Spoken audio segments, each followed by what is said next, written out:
Welcome, everyone. Simon Rosenberg, Hopium Chronicles, here for another gathering of our proud, plucky, patriotic paid subscribers. It's been another crazy week in the Trump era, like it is every week. It seems like we all think one week it's just going to be kind of normal, but it doesn't really work out that way, does it, everybody? Um, Here's what I want to talk about tonight. I want to talk about him, and then I want to talk about us, Democrats, and pro-democracy, and then I want to talk about hopium a little bit. So first, him. We're still in this place that we've been in with him over the last few weeks, which is that I really do believe that that week that Elon Musk spent 3 days just viciously attacking Trump several weeks ago, emasculating him, wounding him, attacking him, hurting him by reaching into the MAGA audience that he had access to, which none of us do. That week changed the White House. Trump had been sort of slowly creeping back up in public approval.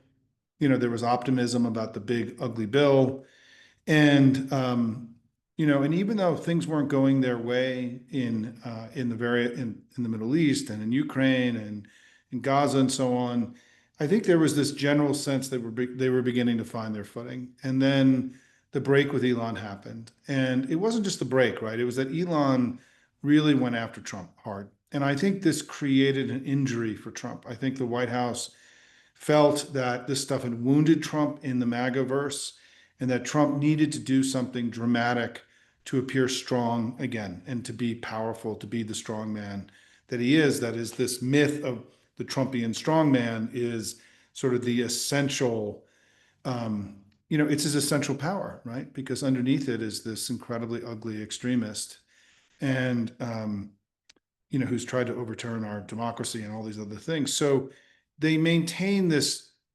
what Anne Applebaum called today the spectacle of power, at all costs. And so what they did immediately was that they dramatically escalated this immigration enforcement regime, which ended up with, because there were 300 people protesting in a LA suburb, we ended up getting the National Guard, California National Guard nationalized, and the Marines on the streets within just a few days. It was a dramatic, completely unnecessary, over the top, ridiculous, strong, assertion of strength by Trump.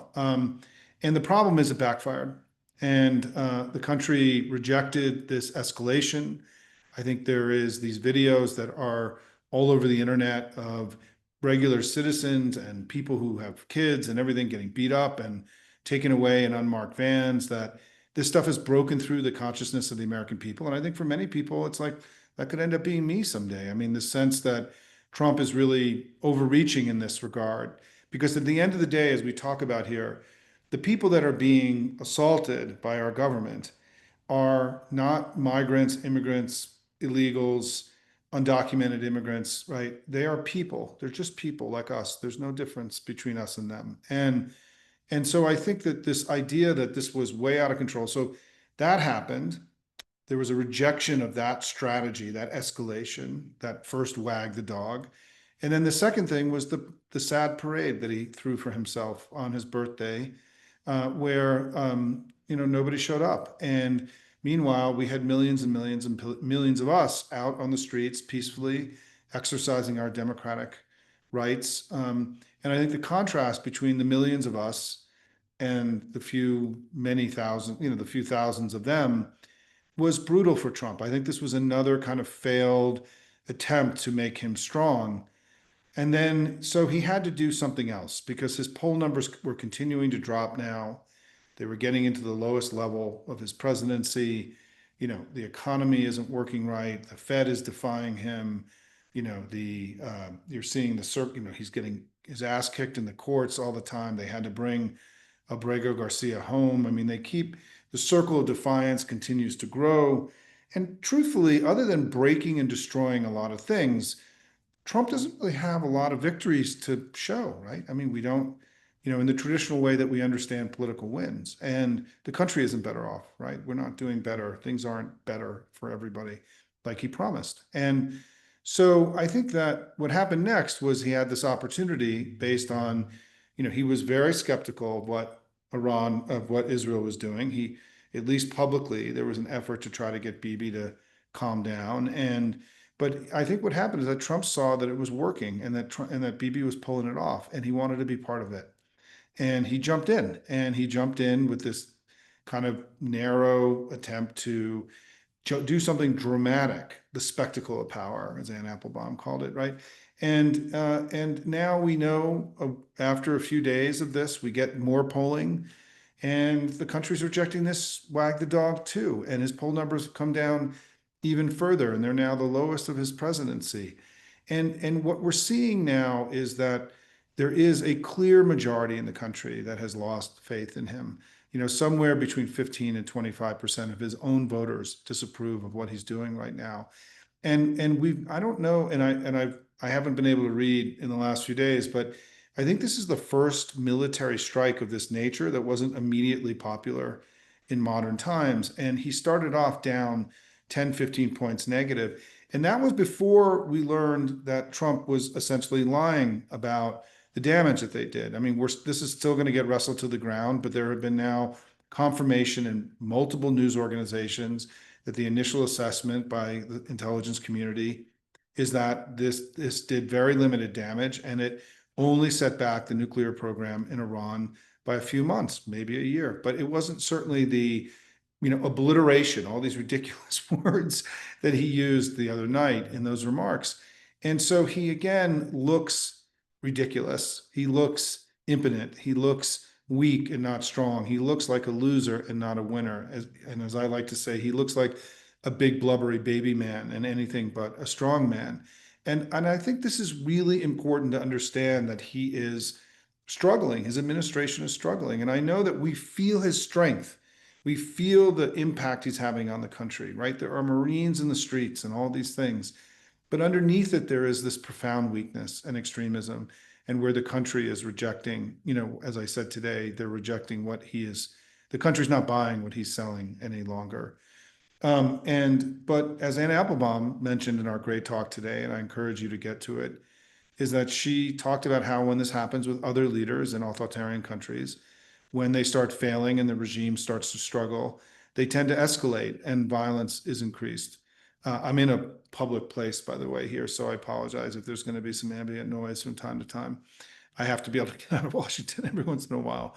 And actually, this has been very successful this week working out here in Santa Fe. And so the next thing so I think that he's struggling. They need some new wag the dog. He went to, the NATO today and embarrassed himself again. And then I think the big thing now for them is they've got to get this bill passed. It is struggling. Huge chunks of it have been knocked out by the Senate parliamentarian. They have to renegotiate huge pieces of it. We'll see what happens. I mean, the likelihood is that it will pass at some point this summer, but we have to keep working really hard, because the ACA, which was the repeal of the ACA, which was Trump's first significant legislative initiative in 2017, failed. And so there is precedent for him failing at his first big legislative initiative. And so we need to keep working as hard as we can, and as this community has, to defeat it. We're getting a lot of noise here, are we? Lincoln, will you text me and let me know if you're hearing the stuff that I'm hearing? Second is that sounds fine. Thanks, Michael. Okay, good. Okay, second is us. We had a significant event happen in New York, my home. I was born in New York, raised, my parents were both from New York City, and significant event with this amazing, remarkable win by, I'm going to probably say his name wrong because we're all going to have to practice, Zofran Mamdani, right? And I think that what I want to say about this, and I wrote about this today at Hopium, is that it's my view that what's happening right now with the Democratic Party and with the pro-democracy movement is that for us to be successful, and I asked all of you to read my opening, the first post I ever did for Hopium as homework tonight for this event, and I'll post it when this video goes out tomorrow, is that I started Hopium because I felt that we were entering a new political age, and that for a variety of different reasons. Debates domestically here, the rise of China, the new media, sort of the way that we were conducting the Democratic Party itself was evolving and changing. And as somebody who went through in my early career, sort of the ideological and transformation of the Democratic Party, having been a Clinton guy, when NDN was started, my organization, it was called New Leaders for a New Time, right? We were electing new people that would create a new Democratic Party. And I was part of the New Democrats, right, back then, 30 years ago, is that I've been through this and I know how it works. And because we were successful in both governing well and also transforming the party. And I think that my view about this next stage is this, is that I'm actually pretty sanguine or sort of accepting that the way this we are evolving in this moment of crisis is not as bad or as terrible as some say it is. And I want to make my case for this. I mean, I know this is not the conventional wisdom right now, but I think that in a democracy like ours, there is no one way. There is no one path. A democracy is the whole idea of a Congress is to bring together disparate voices to find kind of common ground, right? Disparate voices, different regions of the country, different political parties, factions, ideologies, and so on, and to create a process of bringing that all together. And I think the way we should be guided as we go forward here is that we need to be committed to having a robust debate around how we innovate and how we change and how we modernize and how we move forward. That there is no one path, that there is a process where we're all learning from one another. We're trying new things out. We're seeing what works and we're doing those again and we're innovating. And if you even just think about what we've all been doing together, just the Hopium community, right? Since the beginning of the year, we were involved in the Wisconsin election. We've been involved in the New Jersey. We're now, in the Virginia race. We have been, there have been people doing Tesla takedowns and no kings, and people have been making daily phone calls about the big ugly bill, and other people are passing resolutions here in New Mexico. All of you are doing different things. We're all testing and trying and learning and growing. And I think that the one thing that I come away from is that as he weakens, we continue to get stronger. The circle of defiance continues to grow. People grow more confident in their willingness to challenge him. We are seeing more people out on the streets. And I know that there is frustration in the family about, where we are and the sense that Congress has not adequately responded. But just even in this last week, those Senate parliamentarian things that got knocked out, the two sides had to present in front of the Senate parliamentarian. The Senate Democrats knocked those things out. They didn't fall out, right? They were knocked out by the Senate Democrats. So all those things that the Senate parliamentarian knocked out this past week or so that you're happy about, well, Democrats did that, right? And they made this bill that may pass. It's some of the worst parts of it now have been knocked out through our work and our acumen here in Washington. And so I think that my admonition or my advice to you as we move forward is that we need there to be a sense of innovation, of building this next thing, to be excited about being part of building a new pro-democracy movement and a new Democratic Party together, that the party that was here before was insufficient for what we needed, and now we got to go build something better. And we've been doing that, right? This is what we've been focused on, whether it was the very first post that I made the day after the election where I said the generational wheel has to turn faster and that we didn't adequately indict Trump, or the memo that I released that has been widely read throughout the family about the 7 big things we need to do now that we didn't do well, previously, or the idea that came out of Hopium for these town hall meetings that the Democratic Party has been doing all over the country in red states, the resolutions that we just passed here in New Mexico over the last couple of days that are now moving in 11 states. I'm really proud of all of you. I mean, I think that this community has really risen to the moment and risen to the occasion. And I just think that the way that this is going to work, if it's going to be successful, is that we all have to hang together or we're going to hang separately. We cannot allow there to be a sense that there's one path and one way and that somebody has it all figured out, or that there's only one tactic. We have to be, flooding the zone with everything. We got to be doing everything. Ann Applebaum talked about this today, about the limitations of in-person protests, for example. This is somebody who is a world expert in these kinds of democratic movements. And so I think that I come about where I sit today is that I do think that we are together building the next thing. Think about how all of you consume information now. I was one of the first Democrats on Substack 2 years ago.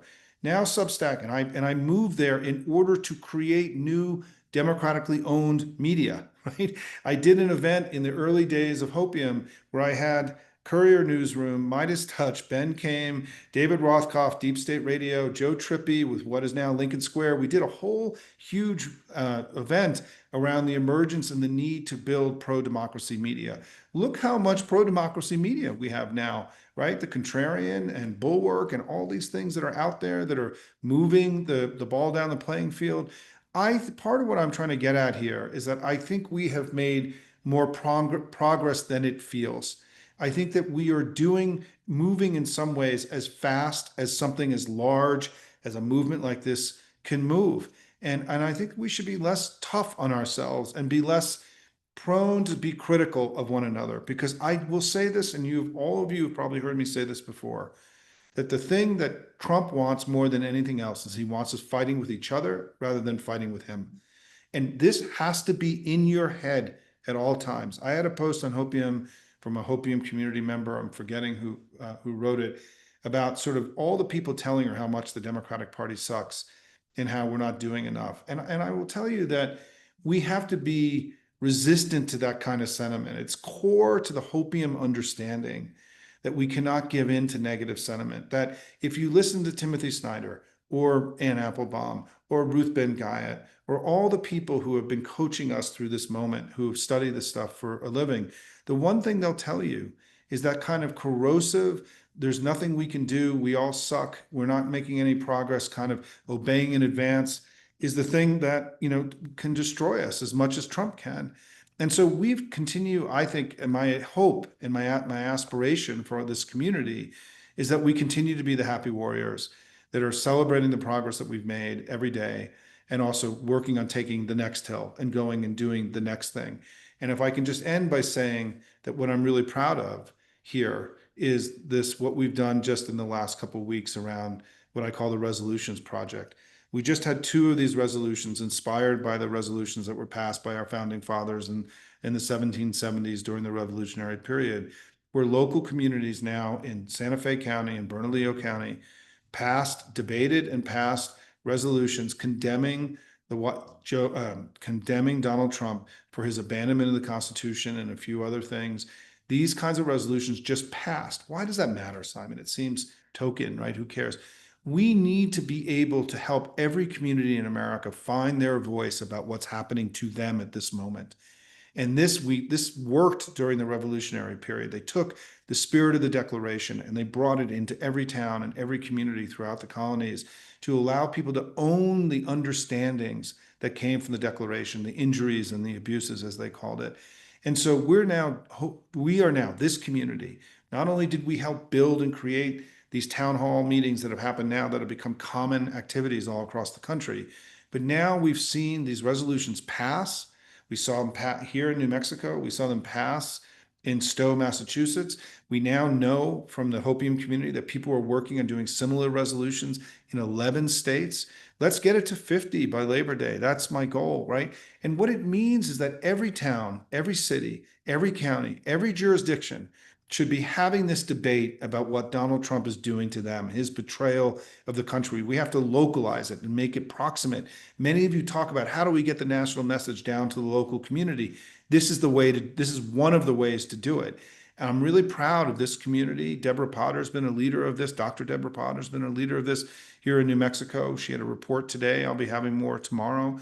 And I'm really excited about this. And again, what it gets to is that it's not learned helplessness, right? We get up, we do the work, we put our head down, we grind it out, because that work is it's how we beat him over time. And B, it's also what keeps us sane, right? We have to do this work in order to channel the anxiety and the fear that is overwhelming. And I can understand when people say everything sucks and Democrats suck, because what they're expressing is fear of the moment. It's a human expression of concern. However, I don't think it's true. And we have to be able to be truth tellers here. We are neither is as far along as we need to be, nor are we nowhere, and nor do we suck. We're somewhere in between. And the key is we just have to keep moving forward. You can't score unless you shoot. If we don't keep working, then we will not have the results that we want.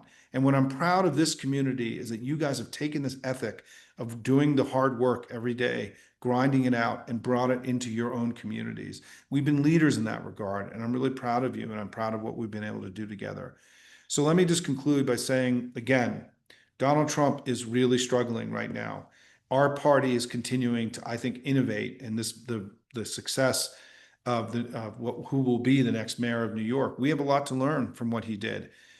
We also have to let him go out and prove himself. You know, he just won one race. He's a 33-year-old guy, right? Let's let him put some more points on the board, right? But there's a lot to learn from what he did to help integrate. But we have a lot to learn from everybody. We have a lot to learn from Chris Murphy. We have a lot to learn from Bernie and AOC. We have a lot to learn from Cory Booker. We have a lot to learn from Hakeem Jeffries' daily press conferences that he does every day.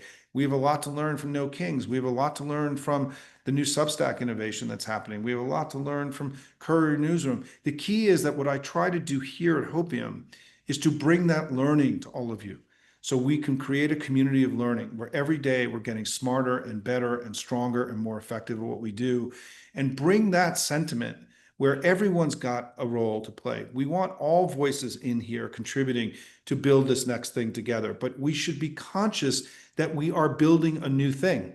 And just think again, just think about these things that we've already done this year. The No Kings, the protests, the Tesla takedowns, which did enormous damage to Elon Musk, hugely successful effort that many of you participated in, the town hall meetings, right? The special elections where we've been overperforming and winning. We are out there doing unbelievable amounts of stuff. It's still not enough, but it's not nothing. And don't let people tell you that the stuff that we're doing doesn't matter, because it does, because this is the only way that we can defeat Trump and make sure that MAGA is not in power for decades to come. Love you guys. Thanks. Those are my thoughts here from Santa Fe on a Wednesday night. Let me get to questions. Go to the Q&A box, throw your questions in there, and Lincoln will also be texting me his impression of what are the sort of the common themes here. And let me dive in here. The yeah.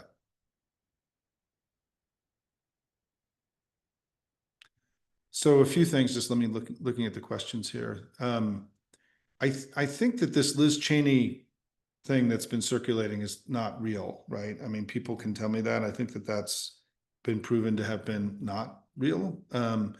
It's well written, and whoever wrote it, hats off to them. But I want to just put that out there. Yeah, yeah, it wasn't from Liz Cheney, right? It was, but it's really good sentiment. Yeah, let me answer Gretchen's question about the balancing of because this is a common question, and I think it's actually a really important question. Um, uh, she writes, from your years of experience, what are your thoughts about balancing attention against MAGA with attention to what we stand for? Would there be value in clarifying, articulating our vision in equal measure? So this question comes up a lot, and I was part of the DCCC in the 2018 cycle when we flipped the House. I was very close to Nancy Pelosi in 2006 when we flipped the House, and so I've gone through this process. Job number one is to degrade him, right? It's just job number one. It just is the thing we have to do. And by the way, everybody, it's happened. He's degraded, and I saw. What's her name? Pollster, a Republican pollster, does focus groups. I'll think of her name in a second, but she was on MSNBC today saying the Democratic messaging around the budget bill is breaking through to voters. We've spent a lot of money in television, paid media. We've had a pretty consistent message that Trump is making this bill about him and screwing all the rest of us, and that this is broken through. And she said Democrats are breaking through. The budget bill, by the way, which is where we have focused our firepower, is now -15, -20, minus low 20s in approval. That's lower than the tariffs in any other part of the Trump agenda, the major parts of the Trump agenda. So we've had success at defining the signature legislative initiative as something for Trump that is remarkably negative. And what it means is that if you go through the narrative I went through earlier, that he's struggling and failing, he needs something to kind of revive his flagging presidency. This bill is not going to do that. This bill could actually hurt him because we have degraded it so much and defined it so much, and they have been fighting with each other and not defining this bill. My assumption is that he'll spend $100 million, lying and telling, tall tales about the bill after it passes. We're going to have to be ready for that. But we've had real success in defining his signature legislative initiative to the point where there's a high likelihood that if they pass this, his numbers could go down even further. I mean, it's possible. Doesn't mean it will happen. So number one is the degrading of Trump is the first thing we have to do, and that has happened, and we've contributed to that, and we should view that as a collective success of our family. Number two, though, is the point you raise about telling our story. And first of all, in opposition to Trump, we are telling our story. We are making clear that we don't want this plutocratic tax policy. We want health care for everybody. We want to keep the climate investments that we made. We want democracy and freedom. We don't want authoritarianism. So I think this idea that Democrats are not communicating their values by opposing Trump is false. It's a false choice.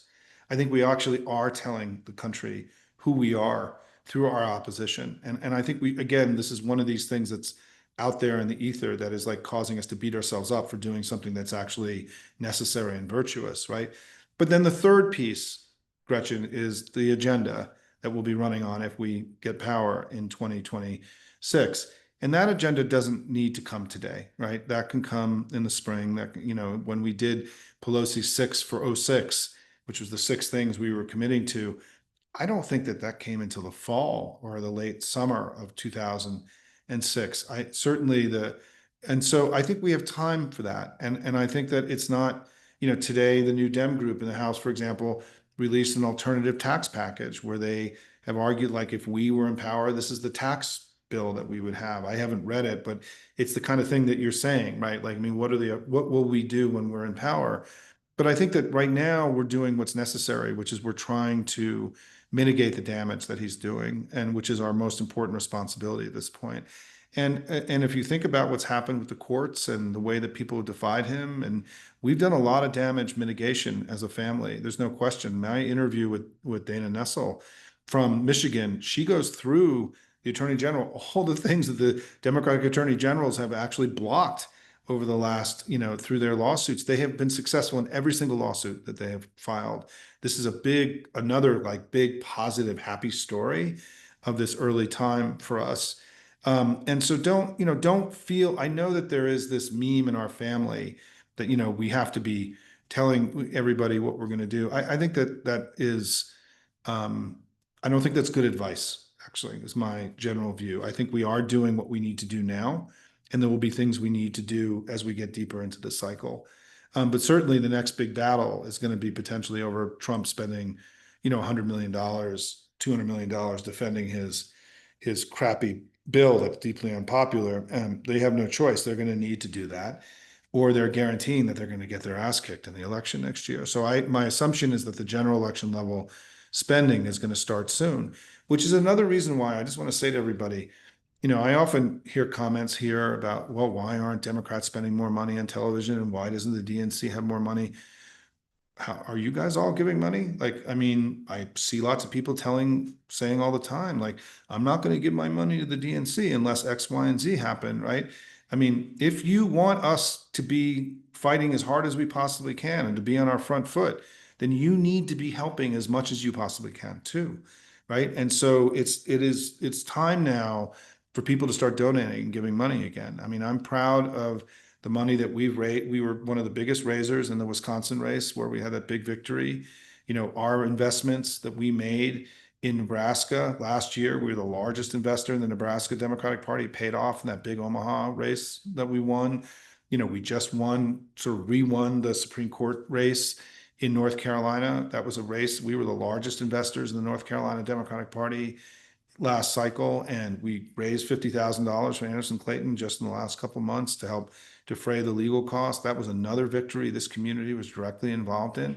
Now we're going all in for Spanberger and Mikey Sherrill. I've got an interview with Mikey Sherrill coming out tomorrow. She was a terrific interview. She's an incredible candidate. And we are also working to shore up the Hopium's House 7, right? The 7 House members that we helped elect last time that we need to make sure come back as the first step in our effort to make sure we win the House. And we've endorsed John Ossoff, a must-win race that everyone should be contributing to. And so one of the things I just want to pitch everybody is the next filing deadline is June 30th. It's just a few days away. If you have any change lying around, right, you should give it before June 30th. All these candidates will be evaluated and how much money they raise. We need our folks to look robust and strong, and like Democrats are fully engaged. It's really important. Let me go to a few more questions, but thank you for a good question, Gretchen. Yeah, there are a bunch of questions here about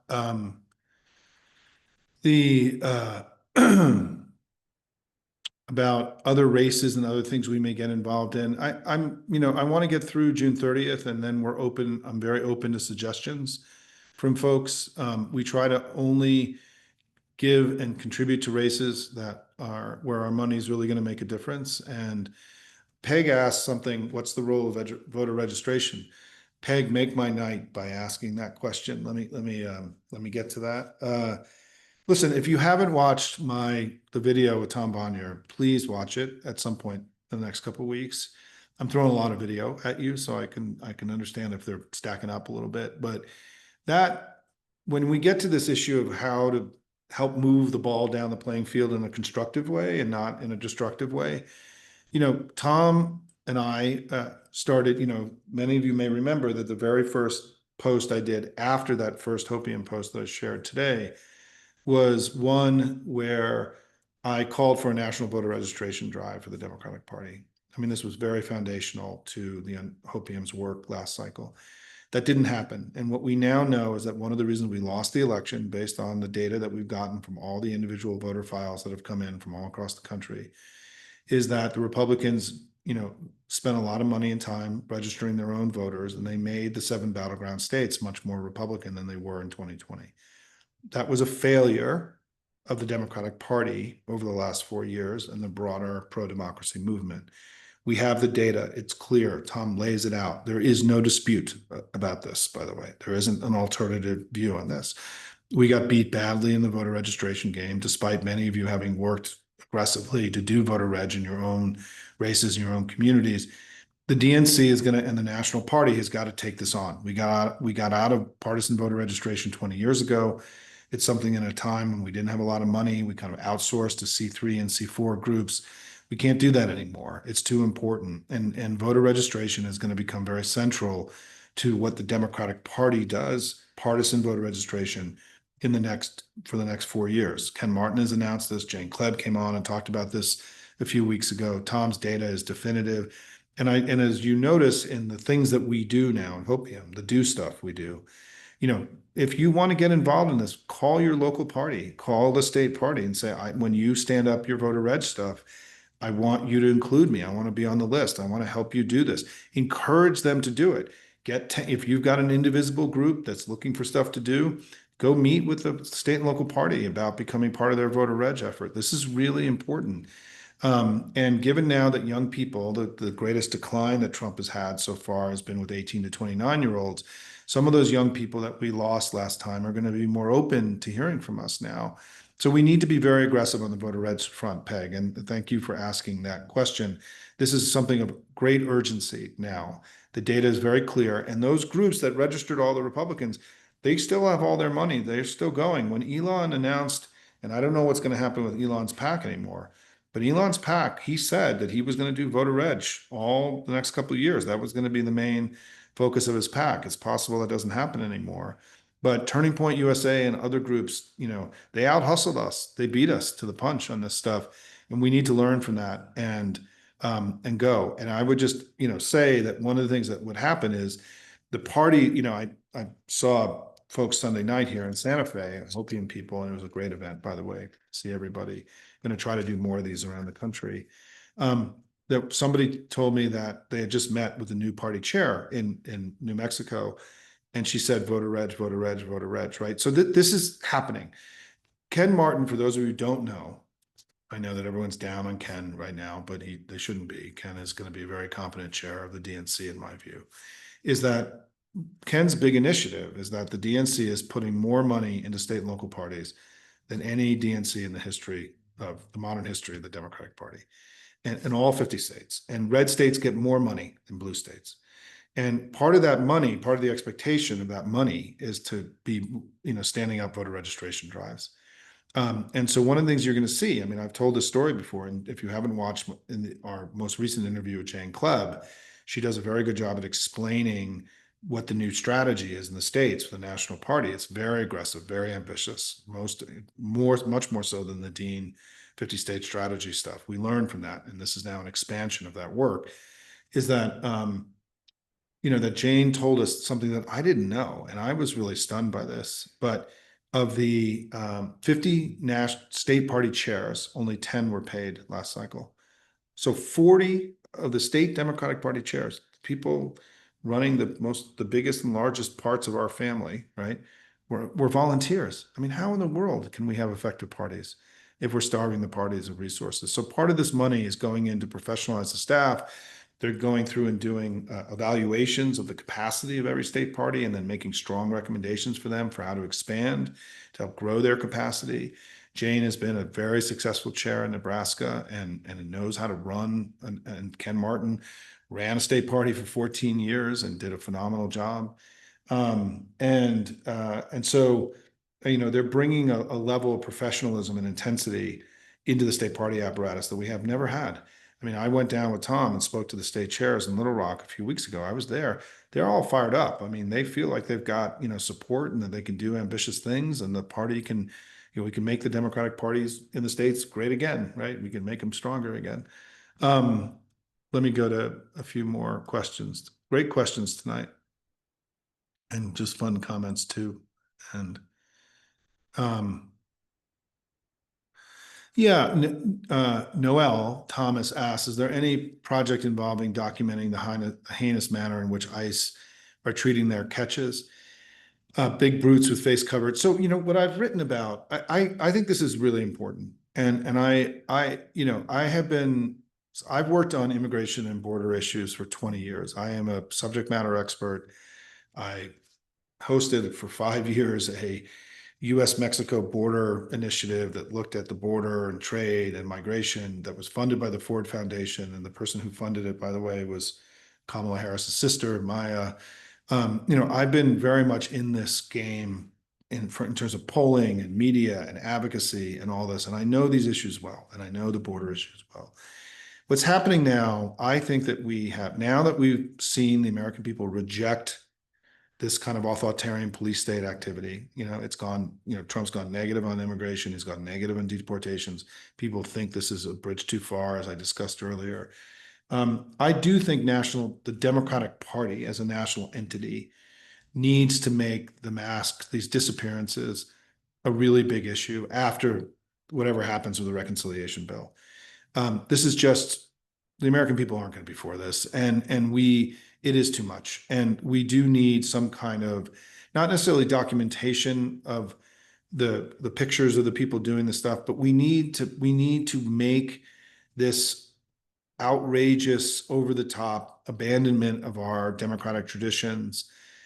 We need to have a big debate about this. We need to make them defend what they're doing. And I don't think they can defend what they're doing. I think we already know from polling and that this is being rejected. And I can tell you also that, and I'm now just speculating here, but the biggest movement in the electorate, the biggest change demographically in the electorate since Trump was elected has been his absolute collapse of support with young people. I mean, he's lost, in the latest stuff I showed you yesterday, he's lost 42 points in job approval with 18 to 29-year-olds. And the overall loss of job approval is 20 points, right? So he's lost 25 points with Hispanics and 25 points with independents, and he's lost 20, 25 points of people making under $100,000 a year.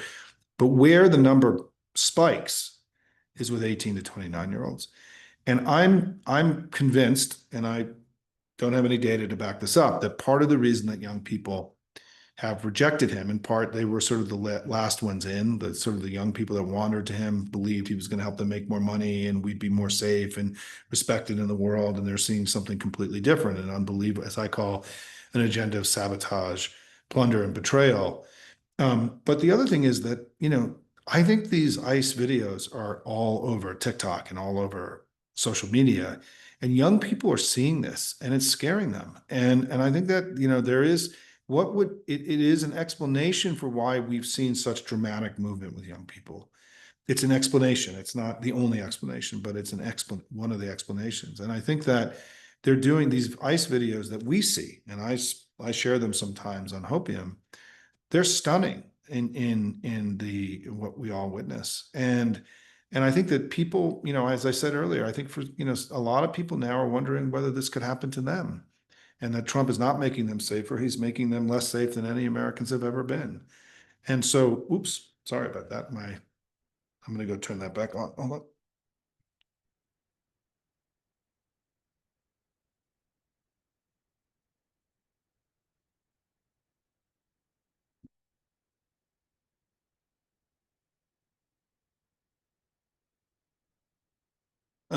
No, I'm not going to turn it back on. It doesn't want to go on. I don't know what happened. Hey, but here I am on the road, hoping I'm on the road. It's an adventure. Um, but I do think that there's going to need to be, I think that Democrats, I think, as all of you know, we're always kind of in a defensive crouch about border enforcement and border security. I think that dynamic is changing, and I think that Gavin Newsom has been incredible on this. I mean, I've shown some of the videos he's done, but this is a national fight that we need to be in, and I am. This is going to be important. Yes, as Jan says, we need to go on offense. This is a fight that this community needs to lead, and it's just because it's, as I said, these are not immigrants or migrants or undocumented or illegals. These are people. And what Trump is doing is inhumane. And we have to fight it with everything we got. And if you haven't watched, by the way, for more on this, my video with Leon Krautze, who did a report from the streets of LA, former anchor at Univision, Joe Garcia, former congressman, gave us a report on the unique circumstances of what's happening in Florida, where we're going to have close to 1 million people in Florida by Labor Day who have lost their legal status because of Donald Trump stripping it from them, who will not be able to work. They came here legally. They had work permits 6 months ago. Now they don't. They can't go back to their home countries, and they're not going to be able to work and feed their families. And we have no idea what's going to happen here. I mean, this could be an incredibly humanitarian crisis. And if you want to do a deeper dive on that, listen to my interview with Joe Garcia. It's an incredible, a very informative interview. Yeah, I think. Let me see. Peg just asked, are all the state chairs paid? I don't know that, but more are. I don't know if they all are, but more are. And that was part of the issue of putting money into the states. And I will tell you, I was there with a lot of these new state chairs, because what happens is that many chairs will serve for 4 years and then for the presidential cycle, and then they'll cycle out to do other things.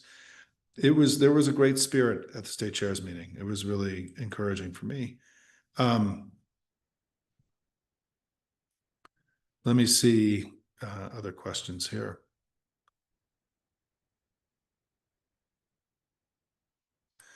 Yeah, Mark asked about Virginia, about us supporting not just the top of the ticket, but the state house. For those of you who may know, we were one of the biggest fundraisers and contributors to the flipping of the House last cycle and the keeping of the Senate. We raised $300,000 to 6 targeted races that were, and 5 of them we won. And those were the difference between us being in the majority and the minority. We played a major role last time this community did. For now, what we're doing is Abby Spanberger, because the stronger she is, I mean, she's going to have coattails in the state.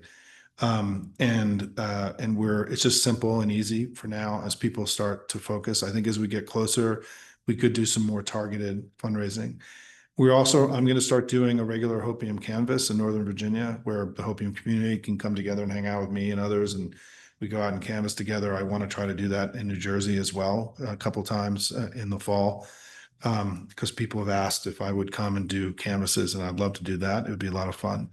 But it's a good question, Mark. But for now, I want, if Abigail Spanberger, wins statewide by 10 points, we will keep both chambers and grow. I mean, so it's not an either or. I mean, the stronger she is, the more likely it is that we have the outcome we want to have down ballot. And it doesn't mean so it's not a choice. We can do both, right? Is the way I view it. When did immigrants come bad? Pete asks. I don't think that they are bad, and I don't think people see them as being bad. Let me just see other questions.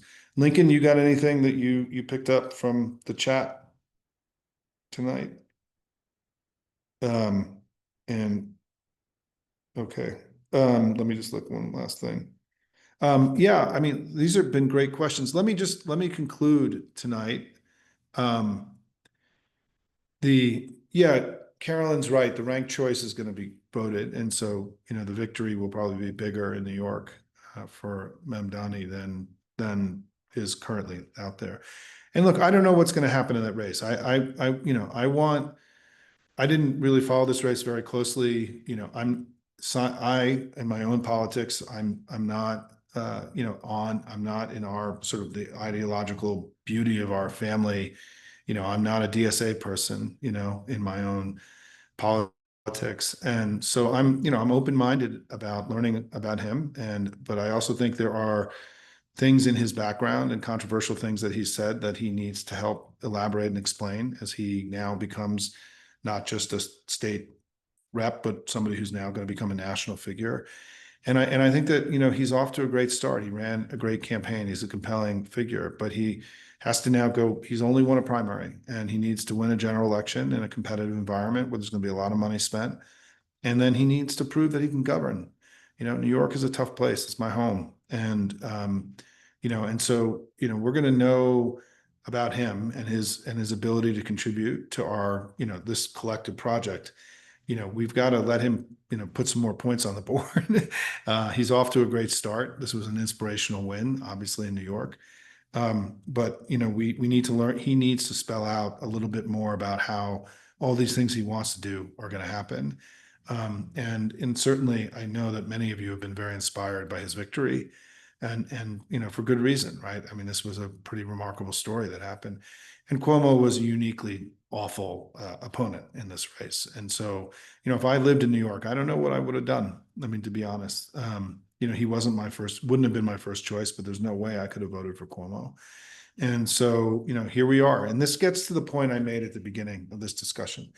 We are entering a new period in our party and in the pro-democracy movement. Things are changing. New leaders are emerging. New tactics are being pioneered. New strategies are being pursued.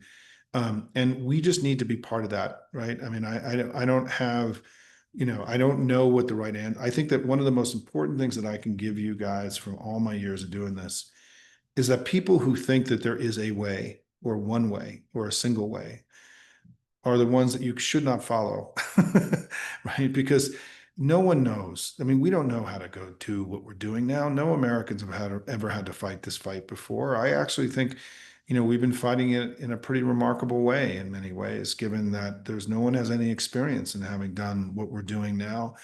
And I think we need to be a little bit kinder to ourselves and to the family and the movement. We need to lift each other up rather than tear each other down, because this is hard. And we need to keep the focus. The bad guy is them. It's not us. Joe Biden was a very successful president. The Democratic Party has done many more positive things. I mean, even if you look at, Mamdani's agenda, right? He wants to emphasize public transit. Well, Joe Biden made the largest investment in public transit in modern American history. He wants to do more around climate. Joe Biden made the largest investment in climate mitigation in American history. The reason they're not debating crime and healthcare so much in New York is because the crime rates come down so much in New York. And we have the lowest uninsured rate in American history.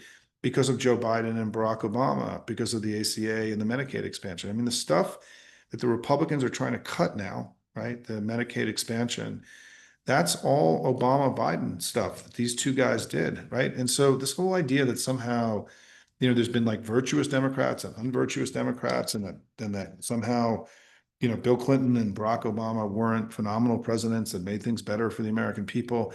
All of them, Joe Biden, Barack Obama, Bill Clinton, all made things far better for the American people. And I think that, I'm particularly a little bit sensitive to the attacks on Clinton, who may not have been a perfect man, but his government was very successful. I mean, we had enormous job growth, enormous economic growth, 4% GDP growth over his time. We went from surplus to deficit to surplus. Median incomes went way up. The uninsured rate came way down, right? During his period, the poverty rate came way down. The economy did better under Clinton than it did under Biden, for example. And Bill Clinton also raised taxes more on wealthy people than either Biden or Obama. And so I think that there's some memes out there about denigrating other Democrats. The truth is, since 1989, there have been 52 million jobs created in America. 50 million of them have been created under Democratic presidents. And the contrast we should be making is that when we're in power, we make things better for people. And when they're in power, they don't. And that's just true. And it was true under Bill Clinton. It was true under Barack Obama. It was true under Joe Biden. It's going to be true under the next Democratic president. It's going to be true under many of the Democratic governors that we have around the country. And is that our party is focused on making the lives of everyday people better, and their party isn't. Their job now is to make the lives of the wealthiest among us better and fuck the rest of us, right? And this is a story that we should be able to tell because it's true. And the party that I joined, my first campaign was in the 1980s. I mean, I know I'm older than I look sometimes, but I'm really proud of the Democratic Party. I'm proud to have been part of this. I know that our presidents have gotten up every day, fighting for everyday people, and that the working people, right? And if you look at the economic data over the last, since 1989, where working people advanced the most in the presidency was under Clinton, right? And so this whole idea that somehow he was anti-worker and pro oligarch, he raised taxes on wealthy people far, Biden didn't raise taxes on wealthy people. Obama did modestly. Clinton did a huge tax raise on wealthy people in his first budget. And we lost the House and Senate because of it in 1994, right? So I think my point here is that there are voices in our family right now that are angry and frustrated at us. And I understand it, right? This is a terrible time for the country. But I hope the way that we respond to all of this at Hopium, it's just us, right? We're one community, lots of other communities doing different things, right? That we try to lift each other up. We try to continue to innovate and push this, big lumbering thing called the Democratic Party and the pro-democracy movement forward, that we continue to stay focused on him and not on us, and to continue to focus every day on making us stronger and better and more competent and more modern and more innovative, right? That's what we should be doing. The people who spend their time denigrating and degrading Democrats are playing with fire. Because if we are, if we factionalize, if we split, and if there is good Democrats and bad Democrats, and there's some people who are over here and other people over here, and we don't stay together, there's no possible way that we can beat MAGA. And so you can have those frustrations and that anger and the disappointments. We all do, right?